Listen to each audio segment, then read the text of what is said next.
नमस्कार. भारताचं संविधान जगातला सर्वात मोठा लिखित लोकशाहीचा ग्रंथ. पण हा ग्रंथ, हा देशाचा आत्मा तयार कसा झाला असेल? एका कल्पनेपासून ते देशाचा सर्वोच्च कायदा बनण्यापर्यंतचा हा संपूर्ण प्रवास आपण आज समजून घेणार आहोत. विशेषतः स्पर्धा परीक्षांची तयारी करणाऱ्यांसाठी हे खूप महत्त्वाचं आहे. चला तर मग सुरू करूया. आपण हा प्रवास 4 सोप्या टप्प्यांमध्ये पाहणार आहोत. सगळ्यात आधी संविधानाची मागणी नेमकी आली कुठून आणि संविधान सभेची स्थापना कशी झाली. त्यानंतर या सभेने आपलं काम कसं सुरू केलं आणि त्यांची उद्दिष्टे काय होती. मग आपण निर्मितीच्या सगळ्यात महत्त्वाच्या टप्प्यात जाऊ, म्हणजेच मसुदा तयार करण्याच्या प्रक्रियेत. आणि शेवटी आपलं संविधान कसं स्वीकारलं गेलं आणि लागू झालं हे आपण बघू. चला मग पहिल्या टप्प्यापासून सुरुवात करूया. मागणी आणि स्थापना. म्हणजे स्वतंत्र भारतासाठी आपलं स्वतःचं एक संविधान असावं, ही कल्पना मुळात सगळ्यात आधी कोणाला सुचली असेल आणि मग ती कल्पना प्रत्यक्षात कशी उतरली? तुम्हाला आश्चर्य वाटेल, पण संविधान सभेची ही कल्पना काँग्रेस किंवा त्यावेळच्या कुठल्या मोठ्या राजकीय पक्षाकडून नाही आली, तर 1934 मध्ये एम.एन. रॉय या एका महान विचारवंताने ती पहिल्यांदा मांडली. ते भारतातल्या साम्यवादी चळवळीचे एक महत्त्वाचे नेते होते. खरं तर हीच ती पहिली ठिणगी होती. रॉय यांची कल्पना प्रत्यक्षात यायला जवळपास 1 दशक लागलं. बघा, 1935 मध्ये काँग्रेसने ही मागणी अधिकृतपणे उचलून धरली. मग 1940 मध्ये ब्रिटिशांनी ऑगस्ट ऑफरमध्ये तत्वतः मान्यता दिली, पण त्यात ठोस काहीच नव्हतं. 1942चे क्रिप्स मिशनसुद्धा अयशस्वी ठरलं. अखेर दुसरं महायुद्ध संपल्यावर 1946 मध्ये आलेल्या कॅबिनेट मिशन योजनेमुळे संविधान सभेच्या स्थापनेचा मार्ग मोकळा झाला. आता ही जी संविधान सभा बनली, तिची रचना पण खूप इंटरेस्टिंग होती. एकूण 389 सदस्य होते. त्यापैकी 296 सदस्य हे ब्रिटिश भारताच्या प्रांतांमधून निवडून येणार होते, तर उरलेले 93 सदस्य हे थेट संस्थानिकांनी नेमलेले होते. म्हणजे ही सभा काही प्रमाणात निवडलेली होती आणि काही प्रमाणात नेमलेली, जे त्यावेळच्या भारताचं राजकीय चित्र दाखवतं. आता एक अत्यंत महत्त्वाची गोष्ट, जी परीक्षेच्या दृष्टीने लक्षात ठेवायलाच हवी. त्या काळातले जवळजवळ सगळे मोठे नेते या सभेचे सदस्य होते. पण एक व्यक्ती नव्हती, आणि ते म्हणजे महात्मा गांधी. हो, ज्यांनी स्वातंत्र्यासाठी आपलं जीवन दिलं, ते गांधीजी स्वतः संविधान सभेचे सदस्य नव्हते. चला आता दुसऱ्या भागाकडे वळूया. सभा तर स्थापन झाली, पण या महाकाय कामाची सुरुवात कशी झाली? ह्या समितीने आपलं काम आणि उद्दिष्टे कशी ठरवली, हे पाहणं खूप महत्त्वाचं आहे. 9 डिसेंबर 1946 संविधान सभेची पहिली बैठक. पण या ऐतिहासिक दिवसाला एक उणीव होती. मुस्लिम लीगने स्वतंत्र पाकिस्तानच्या मागणीसाठी या बैठकीवर बहिष्कार टाकला होता. त्यामुळे फक्त 211 सदस्यच उपस्थित होते. मग अध्यक्ष कोणाला बनवायचं?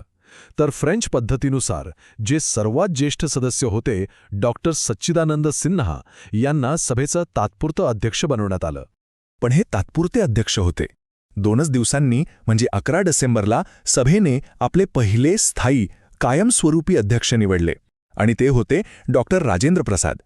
त्यांच्याच शांत आणि संयमी नेतृत्वाखाली संविधानाचं हे मोठं काम पूर्ण झालं. 13 डिसेंबर 1946 हा दिवस तर खूपच महत्त्वाचा ठरला. पंडित जवाहरलाल नेहरूंनी एक उद्दिष्टांचा ठराव मांडला. हा ठराव म्हणजे काय? तर स्वतंत्र भारत कसा असेल याची एक रूपरेषा होती.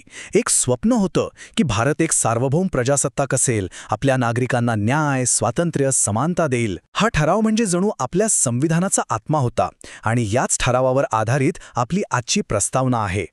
आणि आता आपण येतोय तिसऱ्या आणि सगळ्यात महत्त्वाच्या टप्प्याकडे, जिथे खऱ्या अर्थाने संविधानाची एक वीट रचली गेली. तो टप्पा म्हणजे मसुदा आणि प्रमुख समित्या. हे बघा, स्वातंत्र्यानंतरना या संविधान सभेने 2 प्रकारची कामं केली. जेव्हा ही सभा संविधान बनवण्यासाठी एकत्र यायची, तेव्हा अध्यक्ष असायचे डॉक्टर राजेंद्र प्रसाद. पण जेव्हा हीच सभा देशासाठी सामान्य कायदे बनवण्यासाठी म्हणजे एका संसदेप्रमाणे काम करायची, तेव्हा तिचे अध्यक्ष असायचे जी.व्ही. मावळणकर. ही दुहेरी भूमिका परीक्षेसाठी खूप महत्त्वाची आहे, हे नक्की लक्षात ठेवा. आता एवढं मोठं काम एकट्याने करणं शक्यच नव्हतं. म्हणून कामाची वाटणी करण्यासाठी वेगवेगळ्या समित्या बनवल्या. जसं की केंद्राचे अधिकार ठरवण्यासाठी नेहरूंच्या अध्यक्षतेखाली एक समिती होती, प्रांतांच्या संविधानासाठी सरदार पटेलांची समिती होती, आणि अर्थातच या सगळ्यामध्ये जी सर्वात महत्त्वाची समिती होती ती म्हणजे मसुदा समिती, जिचे अध्यक्ष होते डॉक्टर बाबासाहेब आंबेडकर. खरं तर सर्व समित्यांमध्ये मसुदा समितीचं काम सर्वात किचकट, सर्वात आव्हानात्मक आणि सर्वात महत्त्वाचं होतं. संविधानाचा कच्चा आराखडा तयार करून त्यावर सविस्तर चर्चा घडवून आणण्याची जबाबदारी त्यांची होती. आणि याच अतुलनीय कामामुळे डॉक्टर आंबेडकरांना आपण भारतीय संविधानाचे शिल्पकार म्हणून ओळखतो. अर्थात या कामात ते एकटे नव्हते. त्यांच्या अध्यक्षतेखाली एक 7 जणांची टीम होती, ज्यात एन गोपालस्वामी अय्यंगार, अल्लादी कृष्णस्वामी अय्यर यांसारखे कायदेतज्ञ होते. यात नंतर काही बदलही झाले, जसे की BL मित्तर यांच्या जागी एन माधवराव वाले आणि DP खेतान यांच्या निधनानंतर TT कृष्णमाचारी यांची निवड झाली. आणि आता आपण या प्रवासाच्या शेवटच्या टप्प्यात आलो आहोत, जिथे या सगळ्यांच्या अथक परिश्रमांना मूर्त स्वरूप मिळालं, जिथे एका राष्ट्राचा जन्म झाला, एका प्रजासत्ताकाचा जन्म झाला. विचार करा, जगातलं सर्वात मोठं लिखित संविधान बनवायला किती वेळ लागला असेल? तब्बल 2 वर्ष 11 महिने आणि 18 दिवस. हा आकडा तर तोंडपाठच हवा. या कामाची भव्यता या आकड्यांवरून लक्षात येते. एकूण 11 सत्रं झाली. फक्त मसुद्यावरच तब्बल 114 दिवस चर्चा झाली, प्रत्येक शब्दावर, प्रत्येक कलमावर. आणि हे सगळं करण्याआधी आपल्या घटनाकारांनी जवळपास 60 देशांच्या घटनांचा अभ्यास केला होता. आणि या संपूर्ण प्रक्रियेवर खर्च किती आला असेल? तर त्या काळात जवळपास 64 लाख रुपये. आता या 2 तारखांमधला फरक नीट समजून घ्या. 26 नोव्हेंबर 1949 या दिवशी आपलं संविधान तयार झालं, ते स्वीकारलं गेलं आणि त्यावर 284 सदस्यांनी सह्या केल्या. म्हणून हा दिवस आपण संविधान दिन म्हणून साजरा करतो. तर 26 जानेवारी 1950 या दिवशी ते पूर्णपणे देशात लागू झालं, म्हणून तो आपला प्रजासत्ताक दिन. पण 26 जानेवारी हीच तारीख का निवडली? यामागे एक ऐतिहासिक कारण आहे. 1929 साली लाहोरच्या काँग्रेस अधिवेशनात पूर्ण स्वराज्याचा ठराव पास झाला होता आणि 26 जानेवारी 1930 हा दिवस पहिला स्वातंत्र्य दिन म्हणून साजरा करायचं ठरलं होतं. त्याच ऐतिहासिक दिवसाचं महत्त्व कायम ठेवण्यासाठी 26 जानेवारी ही तारीख निवडली गेली.